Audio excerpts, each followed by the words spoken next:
Hello guys! Sa video na ito, ituturo ko sa inyo kung paano lagyan ng sariling picture ang Gboard or ang keyboard ng inyong cellphone. Kung gusto mong mas gumanda at maging personalized ang keyboard mo, sundan mo lang ang mga simpleng hakbang na ito. Una, buksan lang natin ang anumang app na kung saan pwede kayong mag-type tulad ng Messenger or Notes. Ngayon guys, open lang natin ang ating Messenger.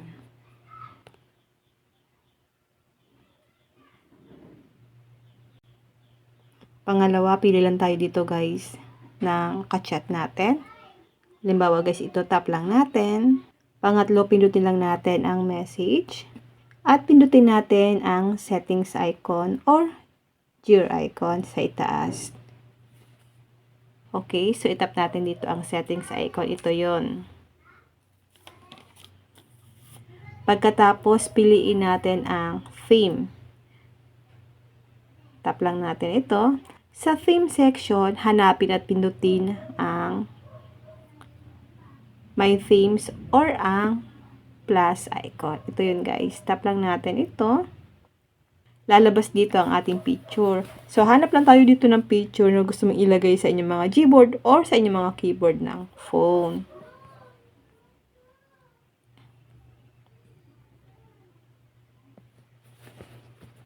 Halimbawa guys, ito yung gusto kong ilagay. Tap lang natin. Tap natin ang done.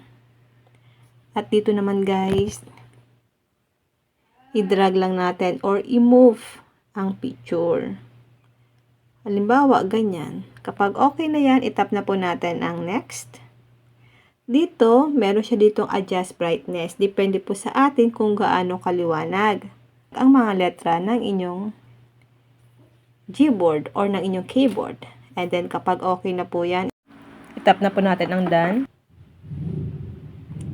Dito guys, meron pong keyboarders dito. Depende po sa inyo kung gusto mo siyang lagyan ng keyboarders. Ano po ba yung keyboarders? So, i-turn on lang natin ito. Ito po yung keyboarders, yung parang meron siyang rectangle sa mga letters. Kung gusto niyo po siyang lagyan ng keyboarders. Pero kung ayaw nyo, i-turn off niyo po. Para sa akin guys, ayoko nang may nakalagay sa akin na keyboarders. Then, kapag okay na po yan, tap na po natin ang apply. I-back lang natin guys, i-check na po natin. Tap natin ang message. So, ayan guys. At ayan, may sarili na tayong picture bilang background ng ating Gboard or keyboard. Kung gusto mong palitan ulit ang larawan, ulitin mo lang ang parehong proseso.